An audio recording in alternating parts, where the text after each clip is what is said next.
ഈശോ മിശിഹായ്ക്ക് സ്തുതിയായിരിക്കട്ടെ. ഓരോ ഞായറാഴ്ച കഴിഞ്ഞ് വരുംതോറും സന്തോഷമാണോ? പഠിക്കാൻ പറ്റുന്നുണ്ടോ? പഠിക്കും അല്ലേ? അങ്ങനെ തീരുമാനിക്കും. നമ്മൾ കഴിഞ്ഞ ഞായറാഴ്ച കഴിഞ്ഞ ക്ലാസ്സിൽ കണ്ടു, സഭ മിശിഹായുടെ ശരീരമാണ്. അതിൻ്റെ ബാക്കിയുള്ള ഭാഗങ്ങളാണ് നമ്മളിന്ന് പഠിക്കാൻ പോകുന്നത്. പൗലോസ്ലീഹായുടെ ജീവിതം കഥാരൂപത്തിൽ എഴുതിയോ? എല്ലാവരും കഥ എഴുത്തുകാരാണെന്നാണ് തോന്നുന്നത്. കഴിവുണ്ട് നമുക്ക്, എഴുതണം. എഴുതിയാണ് നമ്മൾ വലുതാവുകയുള്ളൂ, വലിയ എഴുത്തുകാരായിട്ട് മാറും. നിങ്ങളുടെ ഇടവക ദേവാലയത്തിൽ, നിങ്ങളുടെ സൺഡേ സ്കൂളിലുള്ള കൈയെഴുത്തു മാസിക കുറേ സ്ഥലങ്ങളിലൊക്കെ ഉണ്ടെന്നാണ് എനിക്ക് തോന്നുന്നത്. ഞങ്ങളുടെ ഇടവകയിലൊക്കെ കുട്ടികൾ വലിയ ആകാംക്ഷയോട് കൂടിയിട്ടാണ് എന്തെങ്കിലും എഴുതിക്കൊണ്ടുവരാൻ പറഞ്ഞാൽ കൊണ്ടുവരിക, വരയ്ക്കാൻ പറഞ്ഞാൽ വരയ്ക്കുക. ഒക്കെ നമ്മൾ ചെയ്തു കൊടുക്കണം. അതൊരു മത്സരമായിട്ടൊക്കെ ചിലപ്പോൾ രൂപത സംഘടിപ്പിച്ചിട്ടുണ്ടാകും, അല്ലെങ്കിൽ നിങ്ങളുടെ സംഘടനകൾ നടക്കുന്നുണ്ടാവും. അതിലൊക്കെ നമ്മൾ പങ്കുചേരണം. നമ്മളല്ലേ നമ്മുടെ ഇടവകേനെ വളർത്തിക്കൊണ്ട് വരണ്ടേ? മത്സരം വയ്ക്കണം എന്തിനാന്ന് വെച്ചാൽ എന്നാലേ ആരെങ്കിലുമൊക്കെ ഇതിനകത്തേക്ക് വരുള്ളൂ. അതിന് വേണ്ടിയിട്ടാണ്. ഇപ്പോൾ കഥ എഴുതി ടീച്ചർ എല്ലാവർക്കും ഗുഡ് തന്നു എന്നാണ് ഞാൻ വിചാരിക്കുന്നത്. ചെയ്യാതിരിക്കരുത്, ഈശോയുടെ കാര്യത്തിൽ വീഴ്ച വരുത്തരുത്. മറ്റെന്ത് ചെയ്താലും ചെയ്തില്ലെങ്കിലും ഈ കാര്യത്തിൽ വീഴ്ച വരുത്തരുത്. ഈശോ സങ്കടപ്പെട്ടിരിക്കുള്ളൂ. ഞാൻ നിങ്ങളോടൊരു പറഞ്ഞില്ലേ, രാവിലെ എഴുന്നേറ്റാൽ ആദ്യം ചെയ്യേണ്ട കാര്യം എന്താണെന്ന്? മറന്നുപോയോ? നിങ്ങളുടെ പ്രാർത്ഥനാ മുറിയിൽ അല്ലെങ്കിൽ തിരുഹൃദയത്തിൻ്റെ മുന്നിൽ ചെന്ന് പറയണം, ഈശോയെ, ഞാൻ നിൻ്റെ കുഞ്ഞാ. നമ്മളെത്ര വലുതായാലും ഈശോയ്ക്ക് നമ്മൾ കുഞ്ഞുങ്ങളാണ്. ഞാൻ നിൻ്റെ കുഞ്ഞാണ്, നിൻ്റെ കുഞ്ഞായിരിക്കാൻ എന്നെ അനുഗ്രഹിക്കണം. അപ്പോൾ നമുക്കിതൊക്കെ ചെയ്യാനായിട്ടുള്ള ഒരു താല്പര്യം നമുക്ക് കടന്നു വരും. നമുക്ക് പ്രാർത്ഥിക്കാം. ഈശോയെ, അങ്ങയുടെ സഭയെക്കുറിച്ച് പഠിച്ചുകൊണ്ടിരിക്കുന്ന ഈ കുഞ്ഞുമക്കളെ സ്നേഹപൂർവ്വം സമർപ്പിക്കുന്നു. പഠിക്കാനുള്ള താല്പര്യം ഓരോ ദിവസവും ഞങ്ങൾക്ക് വർദ്ധിപ്പിച്ചു തരണം. അങ്ങയെ സ്നേഹിക്കാൻ, അങ്ങയുടെ സഭയെ സ്നേഹിക്കാൻ, അതിനുള്ള അനുഗ്രഹം ഞങ്ങൾക്ക് പ്രദാനം ചെയ്യണമേ. ആമേൻ. നമുക്ക് ക്ലാസ്സിലേക്ക് വരാം. ഇന്നത്തെ നമ്മുടെ ക്ലാസ്സിൻ്റെ പ്രധാനപ്പെട്ട വിഷയം ഈ സഭാ മിശിഹായുടെ ശരീരം എന്നുള്ളത് തന്നെയാണ് കേട്ടോ. അതേ പാഠം തന്നെയാണ് നമ്മളിന്ന് പഠിക്കാൻ പോകുന്നത്. സഭയിലുള്ള വിവിധ ശുശ്രൂഷകളെ പറ്റിയാണ്. എന്തൊക്കെ ശുശ്രൂഷകളാണ് നമ്മുടെ സഭയിൽ നടക്കുന്നത്? നമ്മൾ ഏത് സഭയിൽപ്പെട്ടവരാ? അതിനെക്കുറിച്ച് ഓർമ്മയുണ്ടോ? ഒന്ന് പറഞ്ഞേ. പ്രധാനമായിട്ടും എത്ര റീത്തുകളുണ്ട് നമുക്ക്? അതിലേത് റീത്തിൽപ്പെട്ടവരാ നമ്മളൊക്കെ? ഉറക്കെ പറയേ, അഭിമാനത്തോടെ പറയണം. സീറോ മലബാർ സഭ. ആരാ നമ്മുടെ മേജർ ആർച്ച് ബിഷപ്പ്? ആരാ? ഇതൊക്കെ നമ്മൾ പഠിച്ചു വയ്ക്കണ്ടേ? പറയൂ. കർദിനാൾ മാർ ജോർജ് ആലഞ്ചേരി, രൂപതാധ്യക്ഷൻ്റെ അഭിവന്യ പിതാവിൻ്റെ പേരറിയാമല്ലോ അല്ലേ? നിങ്ങളുടെ വികാരി അച്ഛൻ്റെ പേരറിയില്ലേ? ചോദിച്ചിട്ട് കാര്യമില്ല, നിങ്ങളൊക്കെ വികാരി അച്ഛന്മാരുടെ കൂട്ടുകാരാണെന്ന് എനിക്കറിയാം. എങ്കിലും ഞാൻ ചോദിച്ചു എന്ന് മാത്രം. ഒക്കെ നമ്മൾ അറിഞ്ഞിരിക്കണം, പേരുകളൊക്കെ പഠിച്ചു വയ്ക്കണം. സഭയിലുള്ള ശുശ്രൂഷകളെ കുറിച്ചിട്ടാണ് നമ്മളിവിടെ പറയുക. പിന്നെ ടെക്സ്റ്റ് ബുക്ക് ഒന്ന് നടത്തേ. Page number 36 നോന്നേ. നടുവിൽ കാണിച്ചിരിക്കുന്നത്, നടുവിൽ എന്ന് പറഞ്ഞാൽ ഏറ്റവും മുകളിൽ കാണിച്ചിരിക്കുന്നത് ഈശോയുടെ ചിത്രമാണ്. ഈശോയുടെ തൊട്ടടുത്ത് നിൽക്കുന്നത് ആരാന്ന് നോക്കിക്കേ. നമ്മുടെ ഫ്രാൻസിസ് പാപ്പയാണ്. പിന്നെ തൊട്ടു താഴെ നിൽക്കുന്നത് ആരാ? അഭിവന്യ ആലഞ്ചേരി പിതാവ്. പിന്നെ പിതാക്കന്മാരെ കാണിക്കാൻ വേണ്ടിയിട്ടാണ് ഒരു പിതാവിനെ കാണിച്ചതിൻ്റെ മുഖം അത്ര ക്ലിയർ അല്ല. നിങ്ങൾ നിങ്ങളുടെ സ്വന്തം പിതാവിനെ അവിടെ വെച്ചോളൂ. അതിനപ്പുറത്ത് നിൽക്കുന്നത് ആരാ? നിങ്ങളുടെ വികാരി അച്ഛനാണ്. വികാരി അച്ഛനെ ഒരു ഫോട്ടോ വിട്ടിട്ട് അവിടെ ഒട്ടിച്ചു വെച്ചോ. പഠിക്കാൻ നമുക്ക് ഇൻട്രസ്റ്റ് ഉണ്ടാവും. തൊട്ടപ്പുറത്ത് വീണ്ടും ശുശ്രൂഷകളെക്കുറിച്ച് കാണാം. ഒരു സിസ്റ്ററും കുറച്ച് കുട്ടികളും നിൽക്കുന്നുണ്ട്. നിങ്ങളെ പഠിപ്പിക്കുന്ന നിങ്ങളുടെ ഇടവകയിലുള്ള നിങ്ങളുടെ പ്രിയപ്പെട്ട സിസ്റ്ററിനെ ഫോട്ടോ അവിടെ ഒട്ടിച്ചു വയ്ക്കുക. നമുക്ക് ടെക്സ്റ്റ് എടുക്കുമ്പോൾ പഠിക്കാനൊരു രസമുണ്ട്. അപ്പോൾ ഈ ഭാഗം കാണുമ്പോൾ തന്നെ ഇതാണ് സഭയിലെ ശുശ്രൂഷകൾ നമുക്ക് മനസ്സിലാവും. അതിൻ്റെ തൊട്ട് മുകളിൽ നിങ്ങൾക്ക് ഏറ്റവും ഇഷ്ടമുള്ള പടമാണ്. ഇന്ന് മൊബൈലൊക്കെ എല്ലാവരുടെ കയ്യിലില്ലേ? പപ്പയുടെയും മമ്മിയുടെയും നടുവിൽ നിങ്ങളിരിക്കുന്ന ഒരു ഫോട്ടോ എടുക്കുക. കയ്യിലുണ്ടല്ലോ, അതൊന്നും അവിടെ ഒട്ടിച്ചു വയ്ക്കുക. ഇനി ശുശ്രൂഷകളെ കുറിച്ച് പഠിക്കാൻ നിങ്ങൾക്ക് ബുദ്ധിമുട്ടില്ല. അപ്പം എന്തായിരിക്കും നമ്മുടേത്? കുടുംബം സഭയുടെ വിവിധ ശുശ്രൂഷ മേഖലകളിൽപ്പെട്ടതാണ്. ഇതിനെ നമുക്ക് കുദാശകളുമായിട്ടൊന്ന് ചേർത്തും കൂടെ എളുപ്പത്തിൽ പറയാം, പെട്ടെന്ന് പറയാൻ പറ്റും. കുടുംബത്തിലേക്ക്, അതാണ് വിവാഹം എന്ന കുദാശ. ഇനി തൊട്ടു മുമ്പ് നമ്മൾ പഠിക്കാറുള്ളത് തിരുപ്പട്ടം. ഈ തിരുപ്പട്ടവുമായി ബന്ധപ്പെട്ടവരാണ് ഇവരൊക്കെ.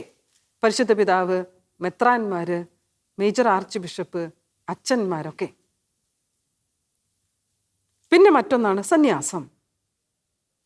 ബാക്കി നിങ്ങൾ ശുശ്രൂഷ എന്ന് പറഞ്ഞാൽ ഒരുപാട് ശുശ്രൂഷയുണ്ട്. നമ്മൾക്ക് വചനപ്രഘോഷണ വേദികൾ ഒരുപാടുണ്ട്. ആതുരാലയങ്ങൾ നടത്തുന്നുണ്ട്. വിദ്യാഭ്യാസ സ്ഥാപനങ്ങൾ നടത്തുന്നുണ്ട്. സഭയിലെ പ്രബോധകരുണ്ട്. ഇതെല്ലാം സഭയുടെ ശുശ്രൂഷകളാണ്. നിങ്ങൾ ഏത് ശുശ്രൂഷയിലാണ് പെട്ടിരിക്കുന്നതെന്ന് പറയാമോ? നമ്മളിപ്പോൾ എല്ലാവരും ശുശ്രൂഷ ചെയ്തുകൊണ്ടിരിക്കുക. എന്ത് ശുശ്രൂഷയിലാണ് നമ്മളിപ്പോൾ എടുത്തിരിക്കുന്നത്? നിങ്ങളുടെ പ്രായത്തിലുള്ള ഒരു 13 വയസ്സുള്ള ഒരു പെൺകുട്ടി, ഒരു ആൺകുട്ടി എന്ത് ശുശ്രൂഷയാണ്? ഒന്ന്, നമ്മൾ പഠിക്കുന്നവരാണ്. പഠിച്ചു വലുതാകുന്ന വിദ്യ അഭ്യസിക്കുകയാണ്. അത് മറ്റൊരു വലിയ ശുശ്രൂഷയിലേക്ക് എത്താൻ വേണ്ടിയിട്ടുള്ളതാണ്. നിങ്ങൾ ആൺകുട്ടികളായിരിക്കുന്നവർ, എനിക്ക് തോന്നുന്നു 90-90% പേരും അൾത്താരഭാരന്മാരായിരിക്കും. വികാരിയച്ഛൻ വിളിച്ചാൽ ഉടനെ ഓടിയെത്തുന്നവർ. പ്രത്യേകിച്ചും പ്രധാനപ്പെട്ട തിരുനാളുകളിൽ അൾത്താരബാലനായി നിൽക്കാൻ കൊതിക്കുന്നവരാണ് നിങ്ങൾ. അത് വലിയൊരു ശുശ്രൂഷയാണ്. ഗാനങ്ങൾ ആലപിച്ച് വിശുദ്ധ കുർബാനയിൽ അത് ആഘോഷമാക്കി ദൈവീകമാക്കി മാറ്റുന്ന ഗായക സംഘം, ഗായക ശുശ്രൂഷ, ഇതൊക്കെ ശുശ്രൂഷകളാണ്. നിങ്ങളുടെ അമ്മമാർ അടുക്കളയിൽ അധ്വാനിക്കുന്നത് വലിയൊരു ശുശ്രൂഷയാണ്. ലോക്ക്ഡൗൺ കാലഘട്ടങ്ങളിൽ വാട്സപ്പിൽ വന്നുകൊണ്ടിരുന്ന ഒരു ചിത്രമുണ്ട്, ഒരു ക്യാപ്ഷനോടുകൂടി. ലോക്ക്ഡൗൺ ഇല്ലാത്ത ഏക സ്ഥലം ഏതാ? അടുക്കള. ലോക്ക്ഡൗൺ ബാധിക്കാത്തൊരാളാരാണ്? അമ്മ. നിങ്ങളുടെ അപ്പച്ചന്മാർ, പപ്പമാർ കഠിനാധ്വാനം ചെയ്ത് മക്കളെ വളർത്തുന്നു. കുടുംബത്തോടുള്ള വലിയൊരു ശുശ്രൂഷ. ഈ ശുശ്രൂഷകളെ കുറിച്ചിട്ടാണ് ഈ ഭാഗത്ത് പറയുന്നത്. പുസ്തകം എന്നെടുത്ത എല്ലാവരും 36 പേജിൽ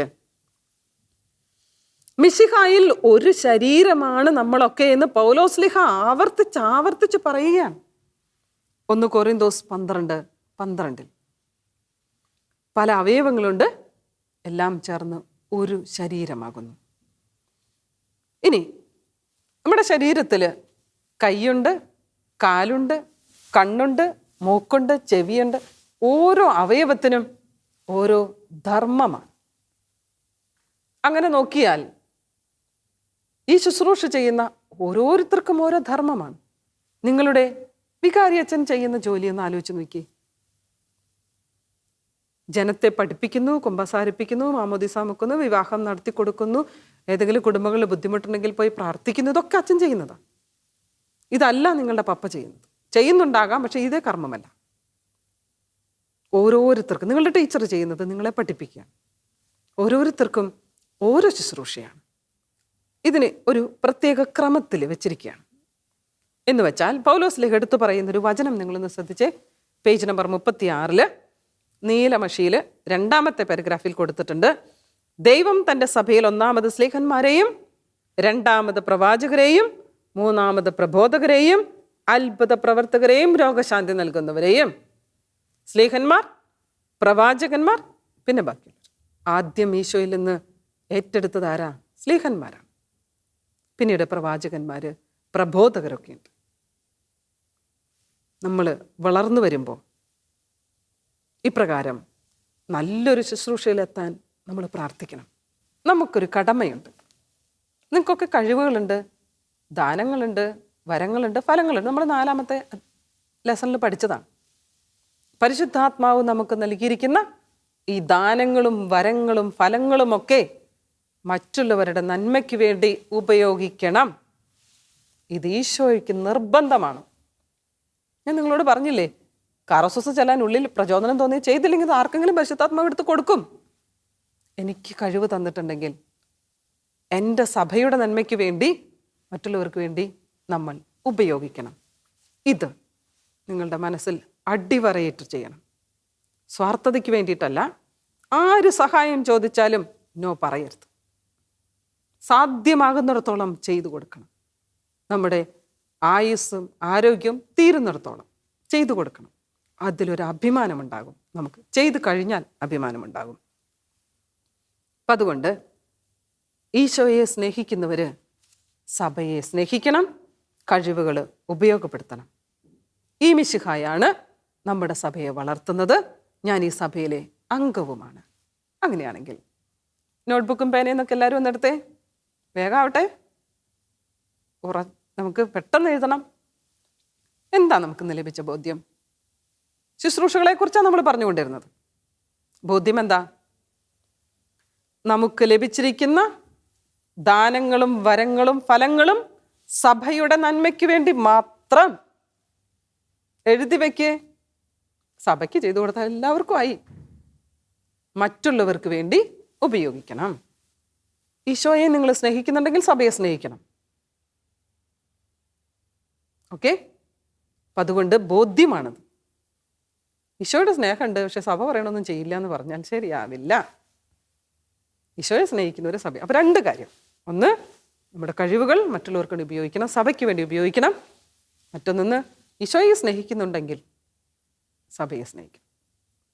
നമ്മുടെ മനോഭാവം എന്തായിരിക്കണം? ഇത് തന്നെയാണ്. കഴിവുകൾ സഭയ്ക്ക് വേണ്ടി ഉപയോഗിക്കാൻ ഒരു താല്പര്യം. അത് ഞാൻ നേരത്തെ പറഞ്ഞത്. കോമ്പറ്റീഷൻസിനൊക്കെ പങ്കെടുക്കണം, സംഘടനകളൊക്കെ എൻ്റെ കഴിവുകളൊക്കെ ഉപയോഗിക്കണം എന്നൊരു താല്പര്യം ഉണ്ടാകണം. അത് ഈശോ വർദ്ധിപ്പിച്ചു തരും. അടുത്തത്, ശീലം എന്താകണം? സഭയുടെ, പ്രത്യേകിച്ച് ഇടവകയുടെ പ്രധാനപ്പെട്ട കാര്യങ്ങളിൽ സൺഡേ സ്കൂളിൽ നിങ്ങളോട് പറയും ഈ ഒരു കാര്യം ഇങ്ങനെ ഓർത്താൽ മതി. സൺഡേ സ്കൂളിൽ നിങ്ങളുടെ ടീച്ചറോ വികാരിയച്ഛനോ HM ആയിട്ടുള്ള സാറോ ടീച്ചറോ സിസ്റ്ററോ ആരോ എന്തു പറഞ്ഞാലും അത് ചെയ്യും എന്നൊരു തീരുമാനം.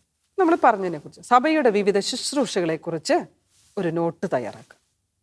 നമുക്കിന്ന് ബോധ്യം വരാനാണ് എന്തൊക്കെ ശുശ്രൂഷകളാണ് സഭയിൽ. എൻ്റെ പപ്പയോടും മമ്മിയോടും ഒക്കെ ചോദിച്ചോ, നിങ്ങളുടെ ടീച്ചറിനോട് ചോദിക്കുക. എന്നിട്ട് അത് നോട്ട്ബുക്കിൽ എഴുതി വയ്ക്കുക, ടീച്ചറിന് അയച്ചു കൊടുക്കുക. സഭയെക്കുറിച്ച് നമുക്ക് കുറച്ചുകൂടി ബോധ്യം ലഭിക്കും. അങ്ങനെ സഭയുടെ ജീവിക്കുന്ന നല്ല മക്കളായിട്ട് നമുക്ക് വളർന്നു വരാം. ഈശോ നമ്മയൊക്കെ അനുഗ്രഹിക്കട്ടെ. ആമേൻ.